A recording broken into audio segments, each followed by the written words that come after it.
बताइए, जब इस दौर में भी बृजभूषण शरण सिंह को पतंजलि का मंजन अच्छा नहीं लग रहा है, पतंजलि का घी हजम नहीं हो रहा है, तो ऐसे आदमी को कुश्ती संघ का अध्यक्ष होना चाहिए क्या? आप बताइए भाइयों बहनों, ऐसे आदमी को कुश्ती संघ का अध्यक्ष होना चाहिए क्या? नमस्कार दोस्तों, आज मैं आपको बताऊंगी कि क्यों बृजभूषण शरण सिंह पर मुसीबतों का पहाड़ टूट पड़ा और इतने बड़े आरोपों के बाद भी एक अजीब सा सन्नाटा क्यों है। दोस्तों, किसानों को रौंद कर मार देने वाले मोनू मिश्रा टेनी के पिताजी को बीजेपी ने गृह राज्य मंत्री के पद से नहीं हटाया। जिनको नरेंद्र मोदी जी दिल से माफ नहीं कर पाए, वो बीजेपी की सांसद है और जेल से स्वास्थ्य कारणों की वजह से बाहर है। कुलदीप सिंह सेंगर अपनी सरकार पर गर्व करके महीनों कॉलर तान कर घूमता रहा, तो फिर बृजभूषण शरण सिंह म्याऊं म्याऊं क्यों कर रहे हैं? यह मामला मैनेज हो सकता था। कितने मामले मैनेज हुए हैं बीजेपी सांसदों के खिलाफ, वो भी दिल्ली में महिला रेसलर्स धरने पर बैठ गए। कैसे? और तो और मालिक की आंख देखकर खबर दिखाने वाली मीडिया माइक लेकर दौड़ पड़ी और मोदी जी कर्नाटक में फुर्सत से ड्रम बजा रहे थे। कैसे दोस्तों, कैसे? कभी सोचा है आपने ये सूरज आखिर पश्चिम दिशा से क्यों निकला? मैं बताती हूं दोस्तों। अगर बृजभूषण शरण सिंह घी खाते तो बचे रह जाते। सही कह रही हूं मैं बिल्कुल। बृजभूषण शरण सिंह भी ये बात बड़ी अच्छी तरह से जानते हैं। किसी बहुत बड़े आदमी का हाथ भी है। आपको लगता है साजिश है? आपको लगता है साजिश है? हाँ, बहुत बड़ी साजिश है। कौन लोग हैं साजिश के पीछे? कोई उद्योगपति है। सर, कौन है वो बड़ा आदमी? कोई उद्योगपति है।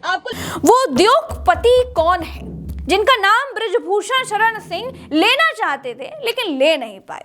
अगर बृजभूषण शरण सिंह घी खाते, दिल और दिमाग को मजबूत बनाते, तो हिंट देने की भी नौबत नहीं आती। जरूर होना चाहिए, दूध का इंतजाम जरूर होना चाहिए। दूध ही एक ऐसी चीज है, जो गांव में मिल सकती है, आसानी से मिल सकती है। किसान हो और आपके घरे दूध नहीं हो तो बच्चा कैसे स्वस्थ होगा? का रामदेव के नकली घी खाए स्वस्थ हुए? बाप रे बाप, ये पतंजलि के घी को नकली बता रहे थे। बृजभूषण शरण सिंह की हिम्मत तो देखो भैया, आप बाहुबली गुंडा के हैं। बृजभूषण शरण सिंह ने गाय के घी को नकली बताया था, वो भी बिना सबूत, बिना किसी तथ्य के। इसके बाद पतंजलि की तरफ से मोदी जी के आदरणीय सांसद बृजभूषण शरण सिंह के खिलाफ नोटिस भी आया। सांसद जी झल्लाए, गुस्साए भी, लेकिन क्या करते बेचारे, पंगा महाशक्ति से था। लेकिन बृजभूषण तैश में हाथ पैर चलाते रहे। फिर एक दिन पतंजलि के मंजन को बेकार बता दिया। उन्होंने कहा कि मेरे दांत गिर गए उनका मंजन करके। हमने उनका मंजन एक बार किया था, अब हमारा दांत खराब होने लगा, फिर मैंने डॉक्टर को दिखाया, वास्तव में दांत खराब होने लगा। उन्होंने जरूरत से ज्यादा लौंग का इस्तेमाल कर दिया। लोगों ने बताया शुरू में अच्छा लगता, मेरा दांत खराब हो गया, मैंने तुरंत, डॉक्टरों ने मना किया, उसके बाद छोड़ दिए।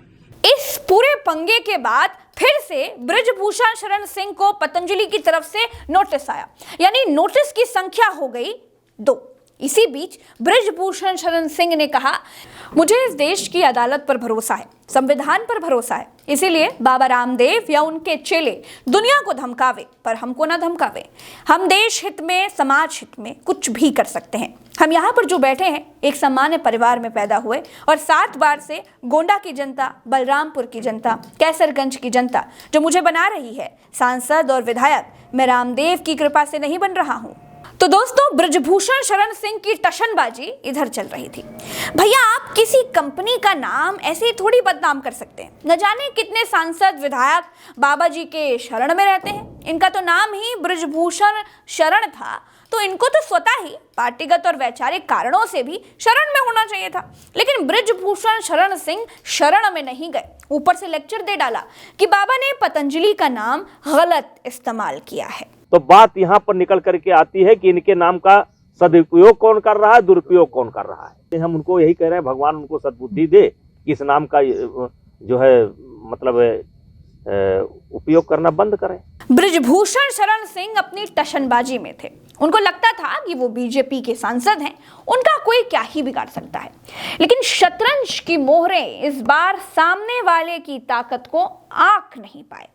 अब सामने वाला जो भी हो, उसकी ताकत इतनी है कि बृजभूषण शरण सिंह की हिम्मत नहीं है कि किसी का नाम खुल कर ले ले, लेकिन दिल पर पत्थर रखकर कहते हैं कि एक उद्योगपति के इशारे पर ये सब कुछ हो रहा है। किसी बहुत बड़े आदमी का हाथ भी है। आपको लगता है साजिश है?